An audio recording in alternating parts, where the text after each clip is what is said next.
Thank you. I never really expected to find myself giving advice to people graduating from an establishment of higher education. I never graduated from any such establishment. I never even started at one. I escaped from school as soon as I could, when the prospect of 4 more years of enforced learning before I could become the writer I wanted to be seemed stifling. I got out into the world, I wrote, and I became a better writer the more I wrote, and I wrote some more, and nobody ever seemed to mind that I was making it all up as I went along. They just read what I wrote, and they paid me for it, or they didn't. And often they commissioned me to write something else for them, which has left me with a healthy respect and fondness for higher education that those of my friends and family who attended universities were cured of long ago. Looking back, I've had a remarkable ride. I'm not sure I can call it a career, because a career implies that I had some kind of career plan, and I never did. The nearest thing I had was a list I made when I was about 15 of everything I wanted to do. I wanted to write an adult novel, a children's book, a comic, a movie, record an audio book, write an episode of Doctor Who, and so on. I didn't have a career, I just did the next thing on the list. So I thought I'd tell you everything I wish I'd known starting out, and a few things that looking back on it, I suppose I did know. And that I'd also give you the best piece of advice I'd ever got, which I completely failed to follow. First of all, when you start out on a career in the arts, you have no idea what you're doing. This is great. People who know what they're doing know the rules, and they know what is possible and what is impossible. You do not, and you should not. The rules on what is possible and impossible in the arts were made by people who had not tested the bounds of the possible by going beyond them. And you can. If you don't know it's impossible, it's easier to do. And because nobody's done it before, they haven't made up rules to stop anyone doing that particular thing again.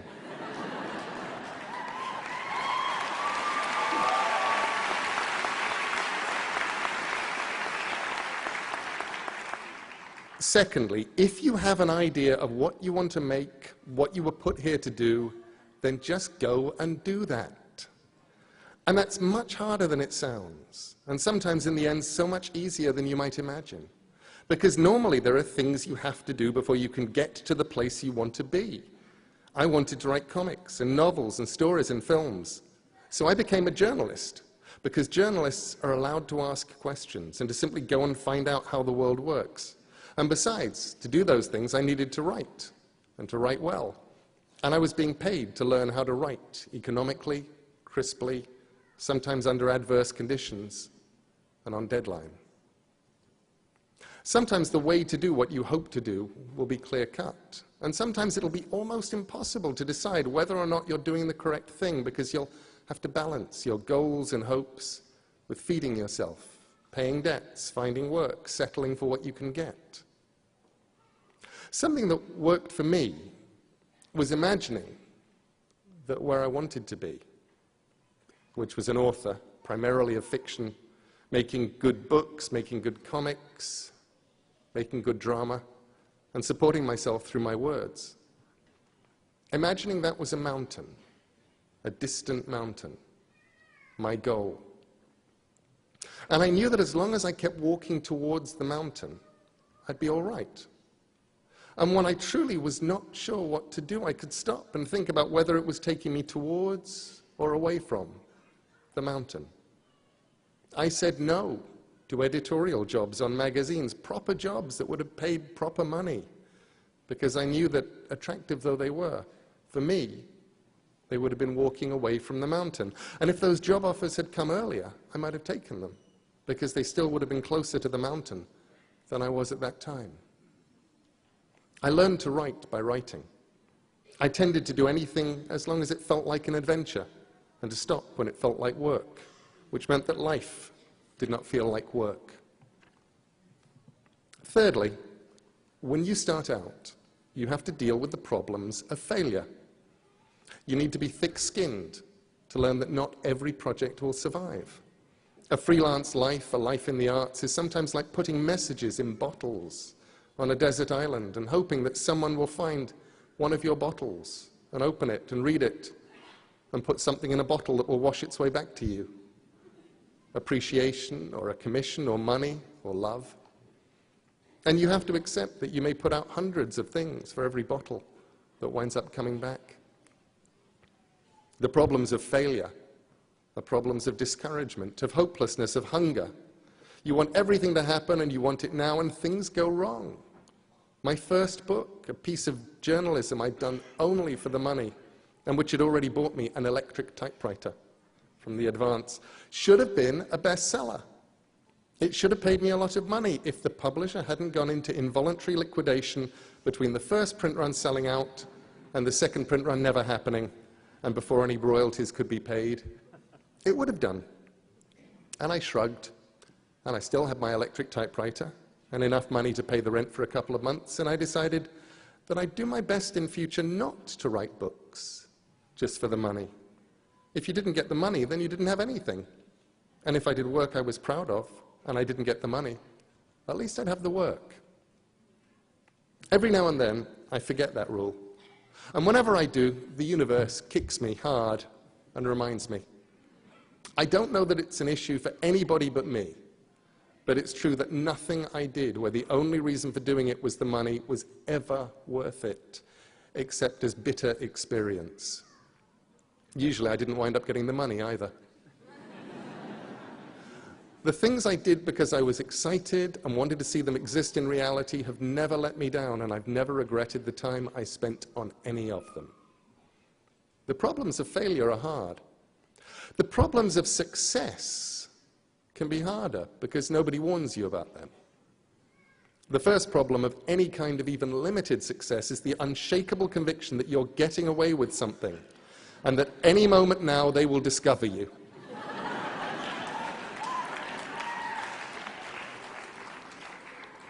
It's imposter syndrome, something my wife Amanda christened the fraud police. In my case, I was convinced there would be a knock on the door and a man with a clipboard. I don't know why he had a clipboard, but in my head, he always had a clipboard, would be there to tell me it was all over and they'd caught up with me, and now I would have to go and get a real job, one that didn't consist of making things up and writing them down and reading books I wanted to read, and then I would go away quietly and get the kind of job where I would have to get up early in the morning and wear a tie and not make things up anymore. The problems of success, they're real. And with luck, you'll experience them. The point where you stop saying yes to everything because now the bottles you threw in the ocean are all coming back and you have to learn to say no. I watched my peers and my friends and the ones who were older than me, and I'd watch how miserable some of them were. I'd listen to them telling me they couldn't envisage a world where they did what they've always wanted to do anymore, because now they had to earn a certain amount every month just to keep where they were. They couldn't go and do the things that mattered and that they'd really wanted to do, and that seemed as big a tragedy as any problem of failure. And after that, the biggest problem of success is that the world conspires to stop you doing the thing that you do because you're successful. There was a day when I looked up and realized that I had become someone who professionally replied to email and who wrote as a hobby. I started answering fewer emails and was relieved to find I was writing much more. Fourthly, I hope you'll make mistakes. If you make mistakes, it means you're out there doing something. And the mistakes in themselves can be very useful. I once misspelled Caroline in a letter, transposing the A's and the O, and I thought, Caroline looks almost like a real name.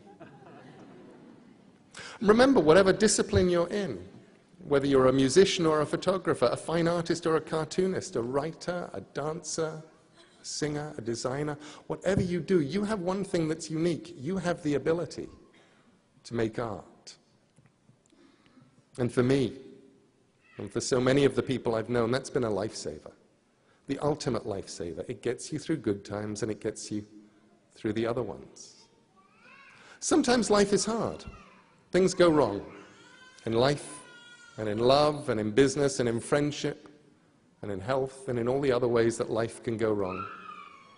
And when things get tough, this is what you should do. Make good art. I'm serious.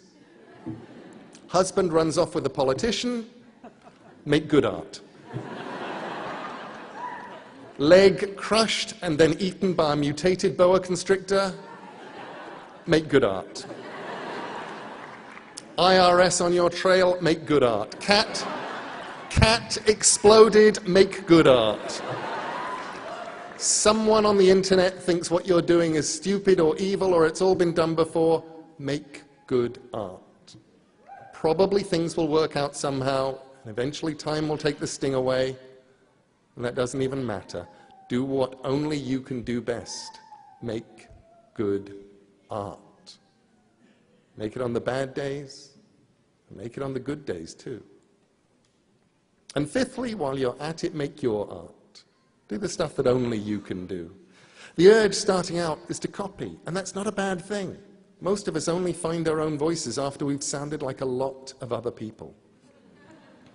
But the one thing that you have that nobody else has is you. Your voice, your mind, your story, your vision.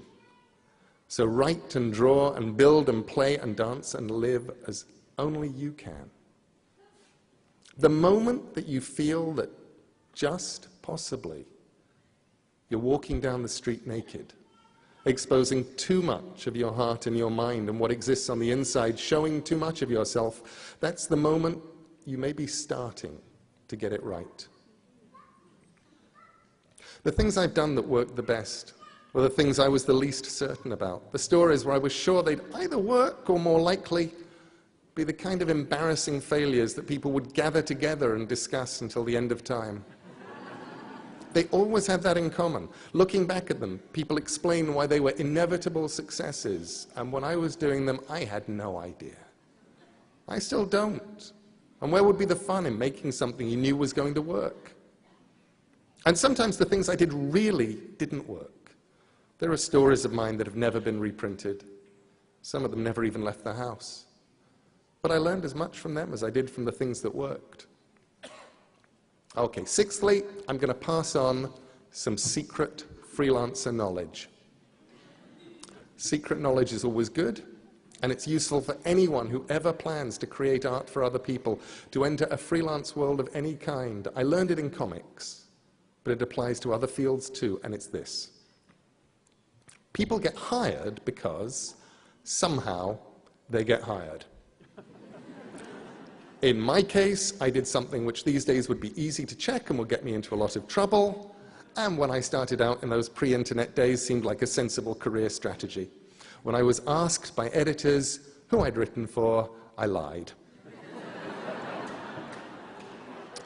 I listed a handful of magazines that sounded likely, and I sounded confident, and I got jobs.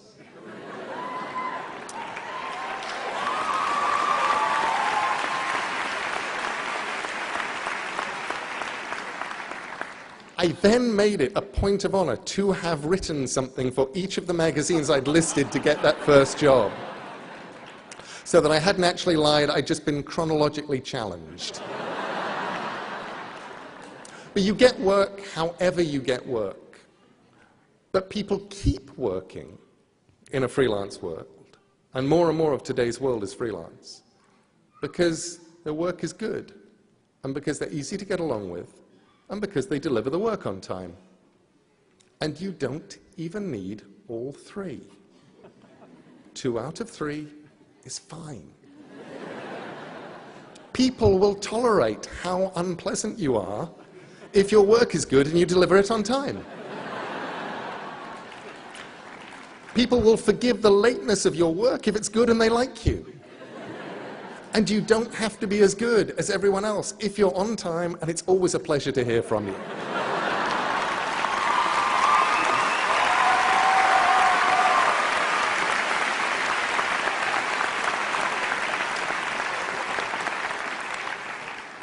So when I agreed to give this address, I thought, what is the best piece of advice I was ever given?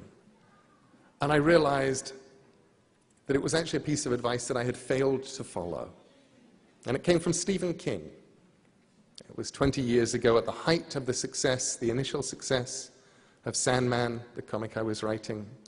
Thank you. I was writing a comic people loved, and they were taking it seriously.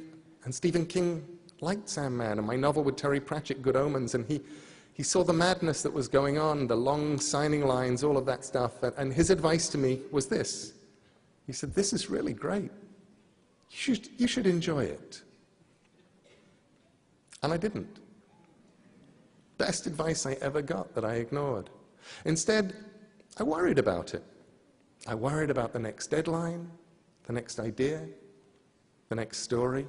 There wasn't a moment for the next 14 or 15 years that I wasn't writing something in my head or wondering about it. And I didn't stop and look around and go, this is really fun.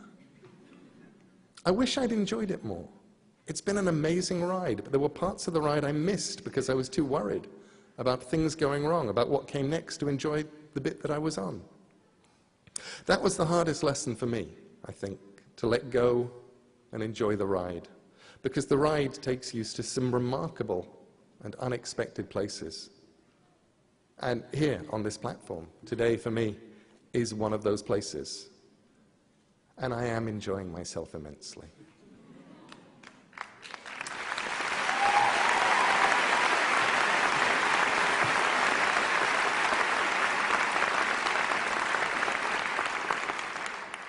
I'd actually put that in brackets just in case I wasn't. I wouldn't say it. To all today's graduates, I wish you luck. Luck is useful. Often you will discover that the harder you work and the more wisely that you work, the luckier you will get. But there is luck, and it helps. We're in a transitional world right now, if you're in any kind of artistic field, because the nature of distribution is changing. The models by which creators got their work out into the world and got to keep a roof over their heads and buy sandwiches while they did that, they're all changing. I've talked to people at the top of the food chain, in publishing, in bookselling, in music, in all those areas, and no one knows what the landscape will look like 2 years from now, let alone a decade away. The distribution channels that people had built over the last century or so are in flux for print, for visual artists, for musicians, for creative people of all kinds, which is on the one hand intimidating, and on the other immensely liberating. The rules, the assumptions, the now we're supposed to's of how you get your work seen and what you do then, they're breaking down. The gatekeepers are leaving their gates. You can be as creative as you need to be to get your work seen. YouTube and the web and whatever comes after YouTube and the web can give you more people watching than old television ever did. The old rules are crumbling, and nobody knows what the new rules are. So make up your own rules. Someone asked me recently how to do something she thought was going to be difficult. In this case, recording an audiobook. And I suggested she pretend that she was someone who could do it.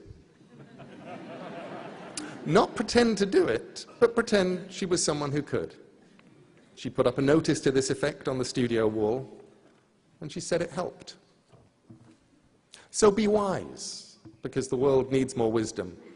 And if you cannot be wise, pretend to be someone who is wise, and then just behave like they would.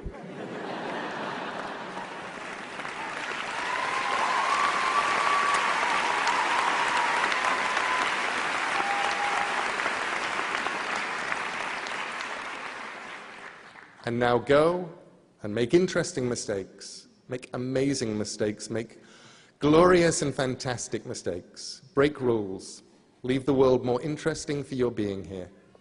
Make good art. Thank you.